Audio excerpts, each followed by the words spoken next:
Hi everybody, how are we doing today? So I'm going to talk about what to expect when going on a clinical trial. I do have to disclaim that I will say protocol and trial and they mean the exact same thing. So I'm going to start out with some common misconceptions I hear a lot when consenting patients to a clinical trial. One of the very first things I see and hear is, I don't want to be a guinea pig. That's the last thing we want you guys to feel. We're doing our best to make sure that you guys have the best possible care, and don't want you to think that all of the extra bloods and stuff we are taking are for no reason at all or just to see what's going on. Another thing I hear about is placebos. Very rarely do we use placebos in clinical trials. If we do, it's typically using the standard of care option with a placebo versus the standard of care option with an additional experimental drug.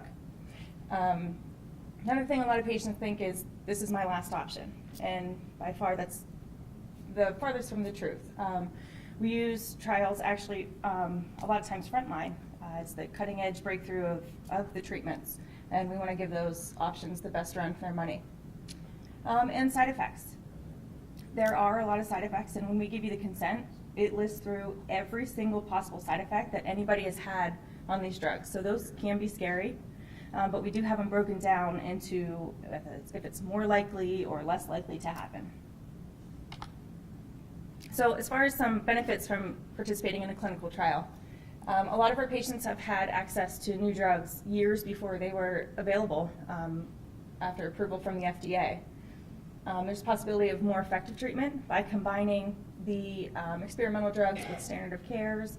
We're always striving to improve upon the standard of cares. We may think that 30% response rate is good for melanoma, but we want to increase that and continue to increase that. There's a lot of close monitoring. You'll get to know your coordinator very well. We'll call you a lot. You will call us a lot. Any side effects, medications, anything like that we need to know about. Patients take an active role in their treatment.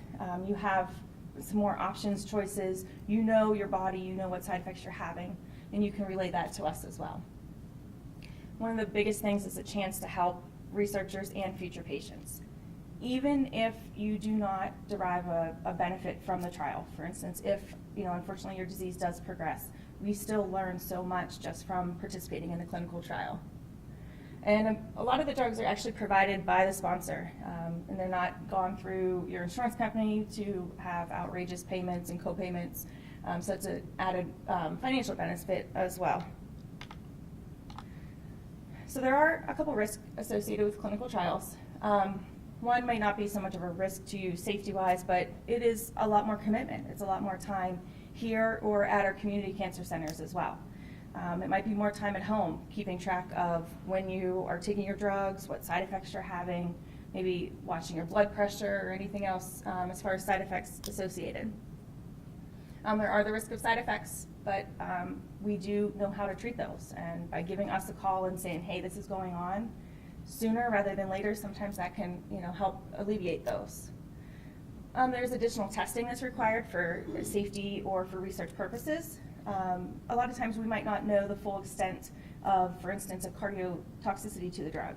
So we may have you go for echoes or EKGs, as well as your scans and everything, lab work that happens as well. And there may be cost to your insurance company based upon those additional testings as well. So prior to 2011, you've heard many times today, there's the 3 approved drugs. The dacarbazine that was approved back in 1975 and had a 5 to a generous 20% response rate. Interferon came next in 1995, and this was our first adjuvant treatment that was approved. And then IL-2 in 1998. There was a 15% response rate, and of that, 1/3 was a durable response rate. So 2011 and beyond, as you can see, starting in 2011, there have been a lot of drugs approved, and this is because of patients participating in clinical trials. We have learned so much from our patients. First being IPI, it was the first immunotherapy to improve overall survival. Vemurafenib was our first targeted therapy with a response rate of over 80%. Peginterferon was our second adjuvant treatment approved. Therapy was given for over 5 years. Dabrafenib was approved in 2013, and another targeted therapy which increased the progression-free survival. Trametinib was in 2013. It was our first MEK inhibitor approved. Pembro, you've heard a lot about pembrolizumab, or the other name is Keytruda for it, approved in 2014, and that was our first PD-1 approval, followed very closely by nivolumab. And then recently in 2015, we had TVEC, which is the first oncolytic virus therapy that was approved. And finally, cobimetinib was our last one, which was the second MEK inhibitor. So again, because of trials, a lot of the patients have derived benefit from these drugs long before these approvals in 2011. The FDA has also done a lot of combination approvals and expanded use approvals. Dabrafenib, trametinib, vemurafenib, and cobimetinib. Those are the targeted therapy combinations that are approved. Ipilimumab and nivolumab was our first immunotherapy combination. And IPI was also recently approved in the adjuvant setting at 10 mg per kg. So before a patient can even start on a clinical trial, there's a long process that has to happen in order to ensure the safety of the patients. There's a very rigorous pre-approval process. It goes through many pre-review committees to make sure that our doctors aren't, crazy and trying to find the best way possible and safe way to deliver care to the patients. Also goes through what's called the Internal Review Board, or the IRB. It's the Human Research Protection Office, and their main goal is to ensure that all human research is conducted according to federal, institutional, and ethical guidelines. Any UAPs, or what we call deviations, any time that we have to do something outside of the laws of the protocol, has to be reported to the IRB. Anytime there's any what we call SAEs, or serious adverse events, anytime the patient is hospitalized or has a grade 3 severe toxicity, this needs to be reviewed by our Data Safety Monitoring Committee, and again by the IRB. And before we even start, we have what's called a clinical trial implementation. So we go through training with the doctors, the nurses, the data managers, the pharmacies, the labs, treatment room nurses, so that everybody that's on board that will have anything to do with that clinical trial patient is already educated and trained on it before the patient comes through the door. So as far as different types of trials, my favorite is the investigator-initiated trial. These are trials that are homegrown trials. Our doctors here have researched it, thought about these trials, and put them together. The next one, tissue and blood banking, is our cornerstone for these trials. The only way that we can continue to improve upon the trials that are written by our investigators is by having tissue and blood work to go with that. So almost every patient that is brought into our melanoma clinic is presented with a tissue and blood banking trial. And I know a lot of times I hear 14 tubes of blood, but that is, like I said, very important in the cornerstone to continue to improve our trials and our treatments. Next is cooperative group trials. These are NCI-sponsored trials, usually done at multi-sites throughout the country. We participate, like Dr. Kirkwood said, with the ECOG Akron, and most recently again with SWOG, the Southwestern Oncology Group. Then we have pharmaceutical trials. These trials are sponsored by drug companies. They come in and they monitor how we're doing the trials, and we go through pre-site visits with them to make sure that our lab, our pharmacy, our treatment area is up to standard in order to participate in those trials. And then we have observational trials where we may consent to look into your medical records to see any side effects you may have had from treatments, even if you're on a standard of care drug and not necessarily on a clinical trial. Sometimes those observational studies may have some questionnaires or quality of life questions that we'll ask you at your visits as well. So there's 4 phases of the trials. First phase is a phase 1, where we're studying a new drug in a very small population of patients. We're looking at safety of the drug, the maximum tolerated dose. We're going to identify any side effects that may happen with these trials and with these drugs. Phase 2 is whenever we test the drug in a larger group, usually up to 100 patients. We're continuing to evaluate the safety and the side effects that the patient's having, and also the effectiveness. How is this drug working on the disease itself? Phase 3 trials are done in large populations, typically done at multi-centers. They're anywhere from 100 up to thousands of patients. And we're confirming the effectiveness, and a lot of times these compare the investigational drug to the standard of care drug. And we're collecting information for FDA approval. Phase 4 is actually for after FDA approval.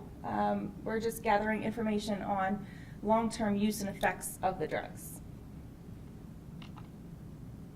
So whenever you are in clinic, we're going to come up to you and present you with informed consent. So what informed consent is your written permission to participate in a clinical trial. We have certain amounts of information that we have to tell you before you sign and participate in the trial. We need to talk to you about the treatment itself, what type of drugs we're giving you, the side effects that are a possibility that can happen, and any risks and benefits according to the trial. We'll talk to you about the logistics of this study. How often do you have to be here on campus versus can you go to a community site as well? How often do you have to have biopsies done, or how often do you have to go have lab work done outside of the trial or outside of your appointment time? So why is the study being conducted? What's the research behind it that proves that this is something that might be more effective for you? Any financial responsibility that you may be, may happen to you, or what we do as soon as informed consent is signed, we send information to our case managers. They go through, review your insurance, and they will call you and say any risks are, how much, or not risk, I'm sorry, go through your benefits of insurance to see how much it may cost you in order to participate. And then we do have to talk to you about withdrawal of consent. At any time when on a clinical trial, you can withdraw from consent. Now there is different types of withdrawing. You can withdraw from treatment itself, or you can withdraw from treatment and survival follow-up.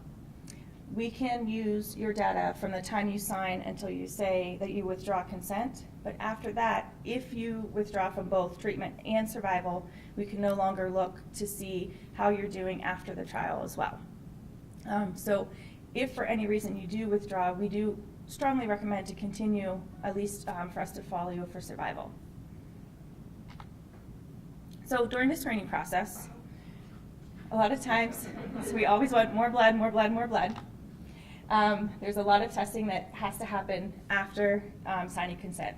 So the screening process starts as soon as you sign on the line, and we work to set up scans, any testing that needs to happen, any cardiac testing, any lab work, and it seems like we're always telling you to, hey, there's one more lab we have to get you to draw, can you run and get this lab drawn as well? We review any of your concomitant medications. We need to make sure that the drugs that you're on to treat, for instance, your blood pressure or diabetes is safe in order to give you the clinical trial drug as well. We look at your medical history, looking at any other diseases that you may have, for instance, hypertension, diabetes, cardiac disease, and make sure that that's safe to give you the treatment drug as well. Again, insurance verification, our case managers will give you a call and review that. I stay out of the insurance end of it.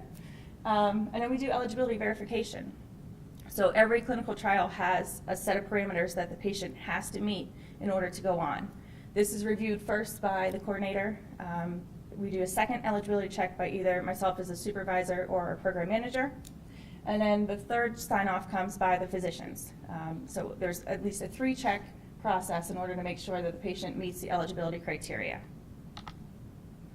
So once you're on study, this is when the actual treatment begins. So day 1, you come in and you have your treatment started, and we will go through, give you calendars as far as your treatments, that whenever they're scheduled, what testing has to happen. We will review side effects with you and really try to have you guys be an active role in talking to us about your side effects. If there's any problems, we need you to call. Even if it's something that you think is not important, we still want to know about it. And then we do scan assessments. So typically on our melanoma trials, it's every 8 to 12 weeks, depending on the type of treatment you're having.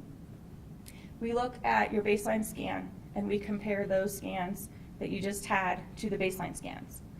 If we have what we call stable disease, so there's nothing new, nothing bigger by more than 20%, we would continue on. If we have a decrease in disease by more than 30%, again, we continue on. If we see a complete response where 100% of the tumor on the scans is gone, again, continue treatment and obviously speak with physicians as far as when we would stop treatment based on that part. If we do unfortunately see what's called progressive disease, and that's whenever there is anything new on a scan that was not there before, or anything that's the disease that was there is bigger by more than 20%, then we stop and switch gears and either find another trial for you or switch to something else standard of care as well.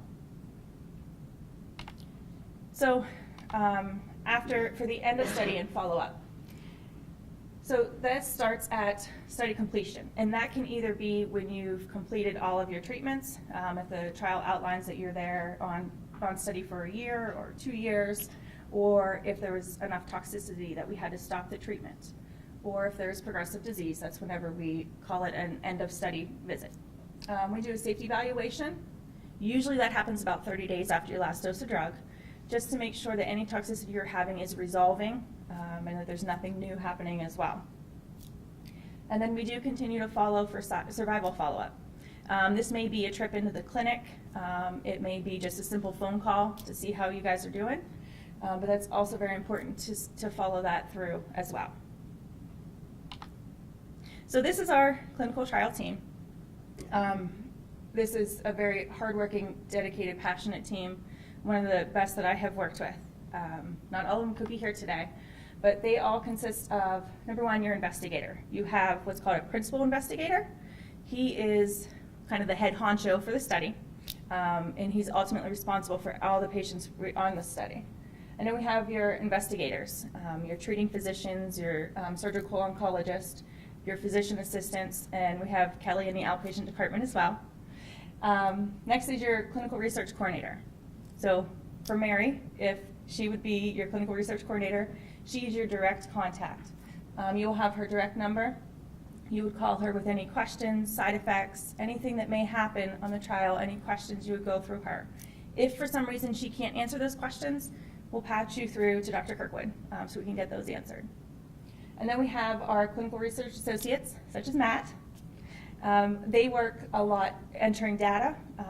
They also work to any of the lab kits, the research bloods that we draw. You can blame Matt for preparing those for us and sending them down to clinic. They request pathology, and sometimes that is a very stressful job, especially if you had a melanoma 20-some years ago. They can somehow track it down and get that block and slide sent to us. Next, we have the treatment room research nurses. These nurses, we actually have what's called a research pod, where when patients are on a clinical trial, they come in and they have a dedicated group of research nurses in the treatment room that work on nothing but clinical trial patients. So they are very familiar with the drugs, the side effects, any of the labs that need drawn, the testing that needs done. So you'll get to know them as well throughout your clinical trial. Then we have regulatory specialists. They work and correspond with sponsors in the IRB to make sure that the clinical trial is most up to date. Any new risks that come along, they let us know, make us aware so that we can let you guys know the new risks that are happening on the trial as well. And then we have our program manager who oversees all of this as well. So I just want to conclude with saying thank you. Clinical trials are our best hope for advancing treatment and is the highest form of treatment that are available to our patients. Without trials, there would not be any better treatments, there would be no prevention, and there's no improved possibility of a cure.